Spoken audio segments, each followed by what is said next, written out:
Hello Raptors fans, and welcome back to Raptors Report. Today we will be discussing the Toronto Raptors' victory over the Orlando Magic. Pretty exciting game, but before that, I want to talk about the Toronto Raptors and a hidden problem with the Brandon Ingram trade vis-a-vis the Toronto Raptors starting lineup. So this is an issue that maybe some of you have already thought of, but there is a term called usage percentage. Usage percentage is your slice of the pie. On a basketball team, there are 5 players per side. And if each of those players all got to shoot an equal number of shots, and everybody, let's say, at the end of the game finished with 10 shots on the basket in the starting lineup, the usage percentage for that group would be 20% per player. 20 times 5 equals 100. So 100% of the possessions are being split between 5 players, and that would average out to 20%. Now, ideally on a normal basketball team, you would not want to do this because some players on the team are better at creating shots, they're more efficient in different areas, they're more able to create good looks for themselves, and other players are more limited, and maybe they're efficient players. Like, for example, Jakob Poeltl is an efficient player, but he generally, the reason he's efficient is because he is catching the ball in the paint and finishing, and you can't do that every play unless, you're Shaquille O'Neal or something like that. So just by playing the game in a normal way, you are going to see variations within the usage percentage of players. So generally, role players on offense are going to take less shots than the star players. That just makes sense. Now, here is the issue. There have been teams, I'm sure you've heard of the term, there's only one ball. Here's the problem with this team. They've got these star players, but there's only one ball. So the Phoenix Suns are a great example of this. You have 3 high usage players being forced to play with one another. And one of the reasons that I was against the Bradley Beal trade was because you would be taking a player whose best skill and one of the attributes that makes him a star player is his ability to have a high usage with a good level of efficiency.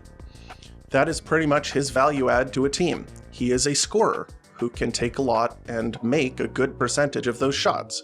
So he, for his career, has been, since he took over as the main guy in Washington, he has hovered around or been far over 30% usage. And 4 seasons before he joined the Phoenix Suns, he was averaging 29% usage, 30% usage, 34% usage, and then 34.5% usage.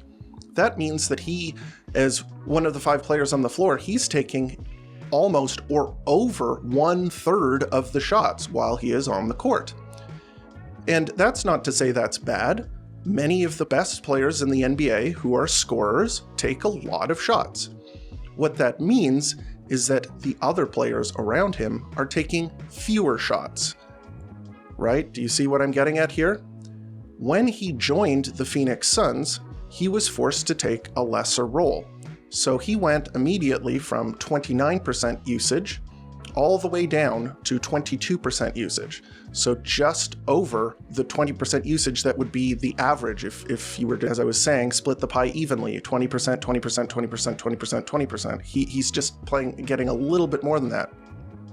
Why is that bad? Well, what does Bradley Beal do other than shooting the ball and, using a lot of possessions pretty efficiently? Not much. He is not a very dynamic player. He is not a guy who is going to play a high level of defense. His playmaking is fine, but he's not a point guard. And then you put him next to other players whose best skills are also scoring. It doesn't make any sense. Now, this sounds ominous. This sounds like I'm setting you guys up for like this huge hammer blow where I say that the Raptors are going to suck. I don't think that this is going to be as big of a problem in Toronto as it is with Phoenix. First of all, I think that some of the players that are on the Raptors have secondary and tertiary skill sets that really allow them to be more dynamic players and play alongside one another without having huge positional overlap where it's going to be a big problem. But I do think that there's going to be a problem because, spoiler alert, the Toronto Raptors traded for Brandon Ingram, And Brandon Ingram is also a high usage player. Now, what I wanted to do as an illustrative guide was to take a look at some of the top teams in the league. So not the Phoenixes. The Phoenixes are kind of the case example of where it doesn't work. What I wanted to look at were the successful starting lineups within the league. And so obviously you have to take a look. So let's do that. Why don't we start with a team that has had a relatively stable starting lineup. They have 4 guys who start almost all of their games. And then they have a couple of players that pop in and out of the starting lineup. So let's take a look. Jarrett Allen, Donovan Mitchell, Darius Garland, Evan Mobley, and for illustrative purposes, we'll just say Dean Wade. But there are other players in that 5th spot. There's Dean Wade, Max Strus, Isaac Okoro. All are within the same range in terms of usage. But the top 4, let's look at those. Jarrett Allen, extremely efficient player. He has the highest true shooting percentage in the league, extremely efficient. And he does average 13.5 points per game, but he does that because, he is so efficient, not because he's taking a ton of shots. So let's look at the usage, how the pie is sliced here for a moment. So Jarrett Allen has a 15.5% usage, which means that he is underneath that 20% if you were to slice the pie up, as I was talking about earlier. Then you have Donovan Mitchell. No surprise there. He is over 30% usage. He is, a great shot creator, a guy who can generate his own three-level scorer. You want this guy to be taking a ton of shots. Next up, you have Darius Garland, 27.5, so not quite as high. He is a point guard where he is a great scorer and also very good at distributing the ball. He gets a lot of touches, but isn't quite there at Donovan Mitchell's level in terms of taking shots, but 27% is quite high. And then you have Evan Mobley, 23.4%. He is a good offensive player. He is a very good defensive player. He basically is a play finisher, although he has developed some moves, but he is the 3rd option on the team. And now here's the important part. Who is the 5th player? Dean Wade. He started the most games out of the 3 that have started in that 5th man position, and his usage percentage is 10.5%. So almost half of what an average player would be getting, as I mentioned, with that pie slice. So 10%, quite low. And his job is basically to be a floor stretcher and play finisher and connector. And there are 2 other guys, Isaac Okoro and Max Strus. Max Strus shoots the ball a little bit more, but he's also at just under 15% usage. And then Isaac Okoro, kind of like Dean Wade, similar role, around 12%. What that adds up to is that instead of having 100% usage, it doesn't quite exactly add up to 100, it adds up to 107, just under 108. And the reason for that is because it's not like a line change in the NBA. You don't have 5 starters playing all at the same time, and then you take all of the starters off and then you put on your bench. That's not how it works. Donovan Mitchell isn't going to be playing with Darius Garland and Evan Mobley, right? He's going to be playing with guys who take under 20%, or he's going to even be able to shoot more in those lineups, right? When they're all on the floor together, if they just played the starting lineup, you would see those percentages, the usage percentages, come down so that it would add up to 100%. But obviously they're playing with the bench as well, which means that they get to use a higher level in those groups. They get to use more shots in those groups, which means that the starting lineup is going, almost every starting lineup in the NBA has a greater than 100% usage percentage, just based on how that works. But in terms of balance, I think that it is important to have a starting group that complements one another well. And by that, I mean, you don't want to have these outsized usage percentage players being played together, kind of like what I was talking about with Bradley Beal and the Suns, where he had to take this massive hit to his usage, and his utility as a player as a result declined precipitously. And he has been a negative player for the Suns just based on the fact that he can't do what he's supposed to do. Now let's take a look at the Boston Celtics. So the Boston Celtics have 2 starting lineups, and this is kind of interesting. They have a starting lineup when Kristaps Porzingis is healthy, and they have a starting lineup kind of when he is not healthy. And obviously there's some interchange here. Some guys play some nights, some guys don't play other nights because there are injuries and whatnot. But let's simplify things. Al Horford and Kristaps Porzingis are tied for the number of starts that they have. So that's a good point to kind of look at what those two players bring to a starting lineup. Jason Tatum, 31% usage, not a surprise. Derek White, just under 20% usage. Jaylen Brown, again, no surprise, 29.3% usage. Drew Holiday, 16. And then they have Al Horford, who only uses 13% because he's a role player. And so you have, here's the kind of formula that we're starting to see emerge. Jason Tatum and Jaylen Brown are using the majority of the possessions. Then you have a third guy who's around the average of 20. And then you have two role players who basically sacrifice their usage so that the other star players can use more possessions while they're on the floor. So Drew Holiday and Al Horford are two of the guys that are doing that. And as a result, that adds up to just under 109 usage percentage, right? So that's a pretty balanced lineup. Now let's go to the Kristaps Porzingis lineups, and this one is a little bit more problematic.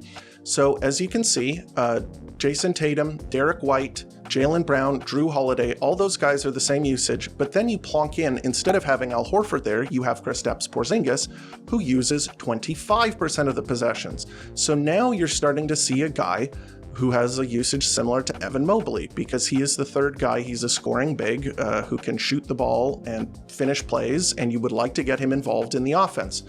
And as a result, the usage percentage of that group balloons up to 120.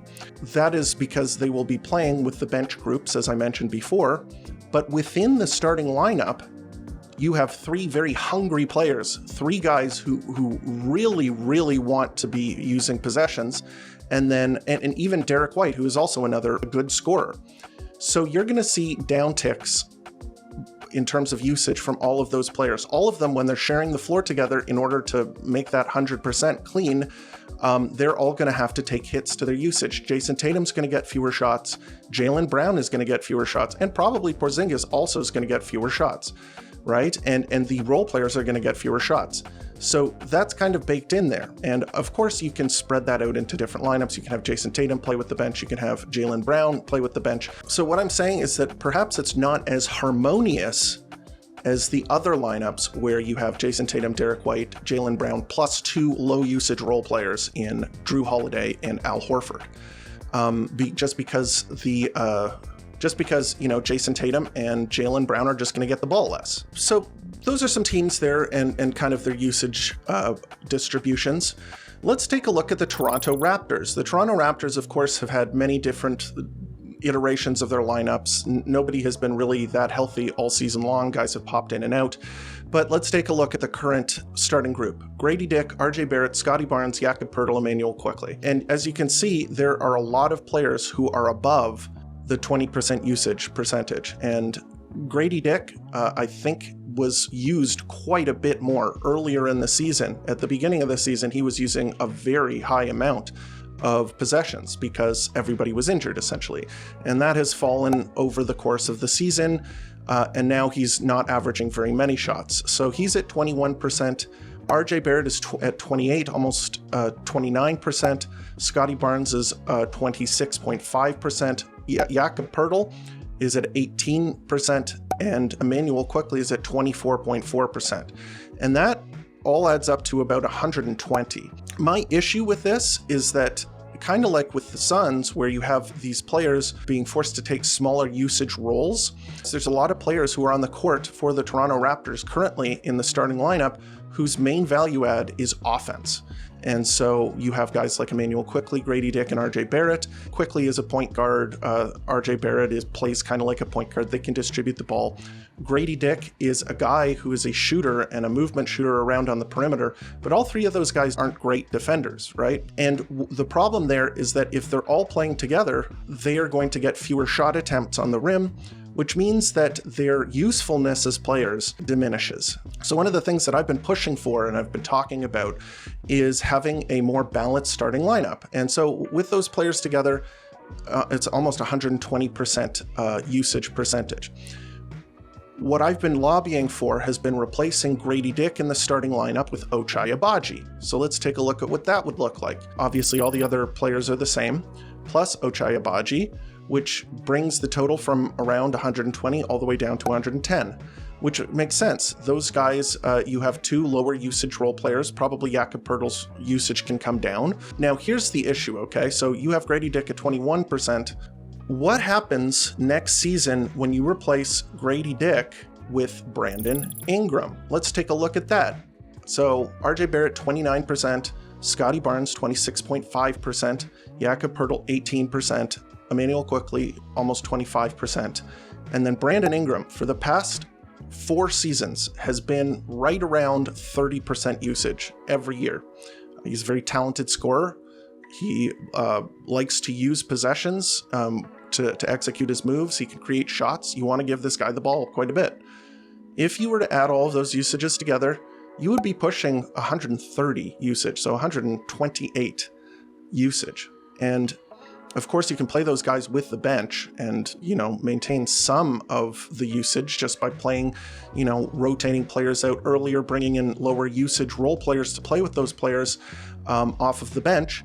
But the problem is that, again, you are running into the problem kind of like with Grady Dick, but even more so, maybe more like the Suns than some of the top teams in the league, where you have a bunch of guys who want to use offensive possessions and will have to sacrifice their usage. So instead of being able to be a 30% usage player, which is what you kind of want Brandon Ingram to be, maybe he's only at 25. And then Jakob Poeltl would have to take a big sacrifice there. He's probably like the 5th option on the floor. He'd probably have to go down probably below 15%. Scottie Barnes, again, he would probably have to go to a majority distribution role, so probably down into the low 20s. You'd see his scoring fall quite a bit, probably into the 17 points per game, maybe 16 points per game range. RJ Barrett would have to take a hit there too. Emmanuel Quickley, probably ditto. You would see those types of players have to sacrifice their scoring stats in order to play with one another. So that is not an ideal starting lineup, in my opinion.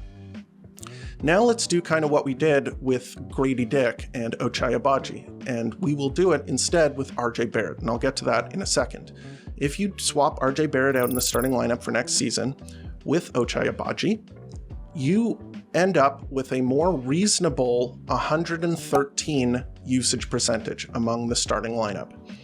And you could probably bump that down a little bit further because Jakob Poeltl will probably take fewer shots.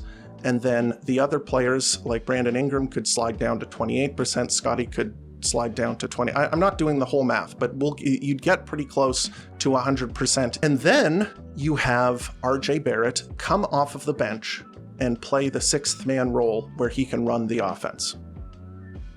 Okay? And he can maintain his very high usage percentage as the first player off of the bench running the second unit. Hey, that kind of makes sense to me. So that's kind of the thing that I was thinking about with regards to the Brandon Ingram trade. It kind of popped into my mind. I thought it would be a useful metric to evaluate, because I think that a lot of people maybe conceptualize this without being able to find like the statistical basis for it. But this is a good thought experiment on how the Toronto Raptors are going to look next season, and whether, frankly, more moves need to be made with the roster. I don't know if that is something that the Raptors are considering, but it could be something that the Raptors have to look at, which is maybe making a consolidation trade, maybe trading an offensive player for a very, very good role player. That could be something that they consider. So I wanted to take a look at that, but we will jump into the Toronto Raptors game against the Orlando Magic, because this was a fun game to watch, and unfortunately for the tank, the Toronto Raptors were not able to repeat what they did in Chicago with that blown lead right at the end. They tried to give this game to the Magic. So let's jump into it. So there were 3 guys in the starting lineup who all could be put first. I'm going to start with Emmanuel Quickley. I think that Emmanuel Quickley just had a really, really fantastic game from a scoring perspective. He was one of the reasons that the Toronto Raptors were able to successfully score against a good, very, very good Orlando Magic defense. The Orlando Magic are number 2 in the league in defense. They have a bunch of long, athletic players who can switch, who are very good at helping in the paint and then recovering. I think that one of the flaws that team has, especially without Jalen Suggs, is defense at the guard spot. Immanuel Quickley was kind of the guy that could expose the weak link in Orlando's defense, which is at the guard spot. And he did that very effectively. He had 24 points on 19 shots, so pretty efficient. 2 of 7 from 3, 6 of 6 from the free throw line, 2 rebounds, 4 assists, 0 steals, 0 blocks, only 1 turnover, which is good. And he had a really good game inside the arc, because he has struggled from inside the arc, since he's been back. He has not really been able to score when he's not, wide open going to the rim or hitting 3-point shots. But in this game, they were running him off of the line, and then he was able to get into the paint and finish. He had his bank shot was really effective last night. It was getting it high off of the glass over the length of Orlando, and it was going in. He had a couple of floaters. He was making plays for other people. I thought this was a super effective game from him. And then defensively, he did a good job as well. The Orlando Magic are very offensively challenged. And a lot of the time, it's not that you have to, shut guys down. It's that you have to be there. You just have to kind of be in the vicinity and have a hand up and challenge shots. And for the most part, Orlando is going to miss shots that are not wide open. They are not a good shooting team. And he did a good job there too. I thought this was just a very effective game from Immanuel Quickley. I think he drove this win the most. Next up, we will go to RJ Barrett. RJ Barrett also had a very good game, also had a very efficient game. He had 22 points on 13 shots. He was 2 of 5 from 3, which is great. You love to see that, the 40% 3-point shooting. He was 6 of 10 from the free throw line. I guess it's above 50%. I mean, he made more than he missed. I guess I'll take that. 5 rebounds, 5 assists, 1 steal, but 5 turnovers. I mean, the Magic are very long. They're very good at getting their hands in the passing lanes, swiping at balls. It's tough, especially if you are one of the main creators on the team. With that said, he had a ton of excellent passes that created scores. Like, these are not just like, passing it to a guy in their spot, they execute a move. These were like setting the table for guys to score in the paint, from 3-point range, all of that good stuff. I thought he was very effective running the team, which is why I have him second here. I think that it is instrumental when you're playing a very good defensive team to be able to run your sets effectively and be able to put pressure on the basket. He did both of those things. He scored really effectively. He went to the line. He hit the kick-out shots. He was just kind of the engine, I would say, that kind of propelled the Toronto Raptors to the victory here on the offensive end. Just a really solid offensive performance. He's had a couple of clunkers the past couple of games. This was not one of them. He showed his worth against a very good Orlando team. And then on the defensive end, I think he did a pretty good job, especially in the first quarter. They like to go to Franz Wagner early. He did a good job of moving his feet. His man defense is pretty good. And the good thing about Franz Wagner, I mean, he is a really good player, don't get me wrong, but he's not a great shooter. So RJ Barrett's penchant of kind of like falling asleep when he's playing off of the ball, Franz Wagner isn't the guy that's going to really punish that because he can't hit threes consistently. So I think he had a good game. I think this was a strong game from RJ Barrett, and he really contributed to the win. I have him second here. Next up, we'll go to Jakob Poeltl. Jakob Poeltl is still on a minutes restriction. He's been slowly working his way up from the low 20s. He played 26 minutes last night. I thought that they were going to leave him on the bench after he left in the third quarter with 5 fouls. He sat on the bench, but they brought him back in. The Toronto Raptors need this guy so badly. Orlando Robinson played okay, but man, when Jakob Poeltl steps off of the floor, the game becomes a lot easier for the other team. We saw it against the Bulls. He left in the fourth quarter, and the Bulls literally just dug themselves out of a 15-point hole while he was off the floor. Last night, same thing. He was 10 plus 10 in this game. And I don't really like to bring it up because sometimes it can be deceiving. For example, he was not the plus minus leader in this game. AJ Lawson was. AJ Lawson, Canadian player. Really surprised they gave him some minutes in this game. He was plus 16 in this game in 14 minutes. He didn't score any points. He was 0 of 2, had essentially no other stats except for a turnover, and he was plus 16. So plus minus in one game is not that reliable. You get a lot of noise. But in this game and the last game and many of the other games, Jakob Poeltl, like you see him step off of the floor and the other team goes on a huge run. And this happened in this game. Jakob Poeltl had to sit in the fourth quarter, and the Magic almost came all the way back. Okay, because Jakob Poeltl is so important on the rebounding front. He's so important on the help defense front. He is very good at cutting off angles and making it challenging to get to the rim. He can move his feet on switches, blah, blah, blah. You know what he brings to the table. He's really good on offense too.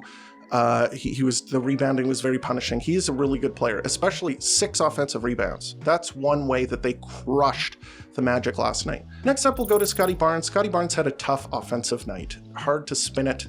The Magic, as I've mentioned before, big on the wing. Scottie Barnes, he gets a lot of his points on the inside. He likes to play bully ball. He likes to be aggressive around the rim. And if they have players who can match his foot speed and his size, it takes away his effectiveness, essentially, as an offensive player. He had a couple of really good assists. He's still a really good ball handler, especially in transition. He had a really good night in transition, but he did have 10 points on 12 shots, not very efficient. Didn't go to the line at all. I think he almost did, but then they challenged the call and the refs said he didn't deserve it. I don't know if I agreed with their decision. 3 rebounds, 4 assists, 1 steal, 1 block, 2 turnovers. Played pretty good defense. He was the primary cover on Paolo Banchero. Paolo Banchero didn't get a lot of points that weren't at the free throw line, and my God, the reffing in this game was crazy. I'm not even going to say it was like tilted in the favor of the Magic. It was. I mean, they got more calls than the Raptors, but just the sheer volume of calls. The 30 free throw attempts for the Toronto Raptors, 42 for the Magic. This was like a carbon copy of that game, the horrible game that Tony Brothers reffed earlier in the season where both teams combined to shoot like over 100 free throws. Horrible game to watch in that regard. So yeah, Scottie Barnes fouled a bunch, 5 fouls on him, 5 fouls on Jakob Poeltl. It was a tough night for him. Next up, we'll go to Grady Dick, and I don't want to pick on him because he did get quite injured in this game. I'm still not sure of the extent of his injury, but it looked pretty ugly. He was cutting towards the rim on the baseline, and RJ Barrett was fouled by Cole Anthony, and first, Cole Anthony's shoulder slammed into Grady Dick's face. I think this was all unintentional. I don't blame anybody here. I know some people have, but I don't. And then, because RJ Barrett was fouled, RJ Barrett went flying into the knee of Grady Dick. And so that combo there just sent Grady sprawling to the floor. I think he may have gotten concussed. He was out of it lying on the floor, and then he was hobbling off of the floor because I think he screwed his knee up a bit. Hoping this guy can make a full recovery. You hate to see those kinds of injuries, those freak accidents. Don't like to see it. Next up, we'll go to the bench. The first guy you got to talk about off of the bench is Jamal Shead. Jamal Shead had a fantastic game, 12 points on 4 of 8 shooting. He was 2 of 5 from 3, so it's good to see his shot come back and bounce back there. He had 4 assists, 2 rebounds, 2 steals, 1 turnover, playing hard-nosed defense, doing all of the stuff that you love to see from your point guard, and running the show and, hitting shot.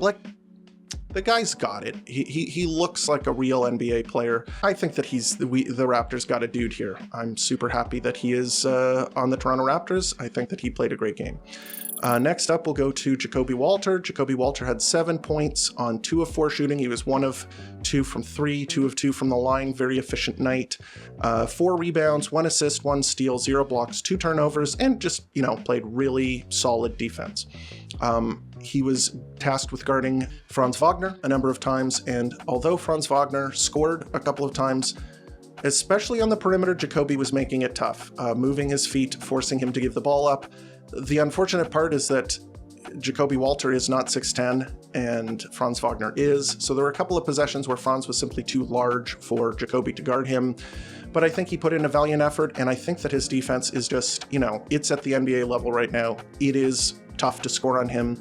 He is looking extremely productive on the defensive end and extremely disruptive. I love his defense. And then when he does get 7 points on 2 of 4 shooting, hits a 3, hits his free throws, I think that he does, enough on offense that you really want to see this guy play for you. Next up, we'll go to Orlando Robinson. Orlando Robinson had 6 points on 2 of 4 shooting, 7 rebounds, 1 block, 1 turnover. He fouled out of the game. A lot of fouls in this game. I think he had a solid effort. Of course, Jakob Poeltl is the guy who kind of the engine that helps run the team, and Orlando Robinson is a step down from him. But I think that he was playing big. He didn't have as much of an issue scoring in the paint as he has in the past. I think he was pretty good, and this was an encouraging game to see from him because he had that stinker against Chicago. We got to talk about Jonathan Mogbo a little bit. He had 5 points on 2 of 4 shooting, 0 of 1 from 3, 1 of 2 from the free throw line, 5 rebounds and assists, 2 steals, 1 block, 0 turnovers. I think the package of he, Orlando Robinson, and Jakob Poeltl really controlled the boards this game. So you got to give credit to all 3 of those guys. They did a very good job getting offensive rebounds, getting defensive rebounds, winning the rebounding battle against the Orlando Magic. And yeah, I think, and also on defense, he's good. He had a really nice possession where he stole the ball, ran down the court, and then slammed it home. I would love to see him try and dunk the ball more because his touch, just like Orlando Robinson's, isn't quite there yet. So maybe being more aggressive and trying to dunk the ball more often is the way to go. I think he had a positive night. So yeah, that was the game. This was a crazy game, just like the Chicago Bulls, almost the exact same script, but with a different ending. Against the Bulls came all the way back. That 4-point play at the end of the game kind of deep sixed the Raptors. I knew when it went to overtime, the Raptors just were going to be too shell-shocked to win that game, and it looked like the Raptors were going to do that again. They screwed up, the Magic got the ball back, and they had an opportunity to tie the game. And Franz Wagner, I mean, I think Scotty Barnes fell asleep on the coverage. It's just a bad attention to detail because they let Franz Wagner walk into the paint with the ball and get a layup attempt. And he missed the layup attempt with 0.4 seconds left on the shot clock, and the game was just over at that point. They could have easily gone to overtime. It would have gone to overtime if he made that layup, and then the Raptors would have lost. So it really just goes to show that the Raptors need 2 things. First of all, they need Jakob Poeltl on the floor for more than 25 minutes a game. They need him in at the end so that the other team just doesn't go on a massive run.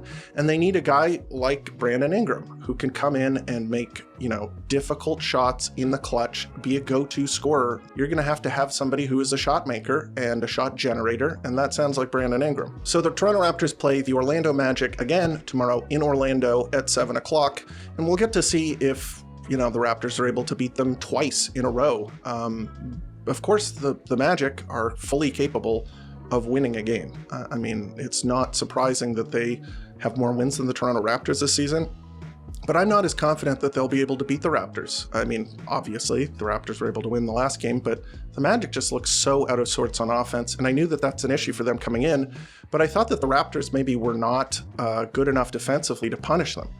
But it really just goes to show that when Scotty Barnes and Jakob Poeltl are both playing, the defense is good enough, and then with Emmanuel Quickley and RJ Barrett, like they showed last night, the offense is good enough. And so you're starting to see a team that makes sense. Anyway, I'm excited to watch that game. In any case, that is the episode. Hope you enjoyed. What do you think about Brandon Ingram and the starting lineup next season? Is it going to be an issue? Should a guy like RJ Barrett go to the bench? Should the Toronto Raptors maybe make a trade, an additional trade? Let me know here in the comments or on Twitter and Blue Sky. I love talking to Raptors fans. We are the best. Love answering your questions. Love taking your comments. And if you haven't already, please subscribe and like the video because that really does help with the algorithm, helps put the content in front of other Raptors fans such as yourself. And as always, thank you for tuning in to Raptors Report, your source for in-depth Raptors content.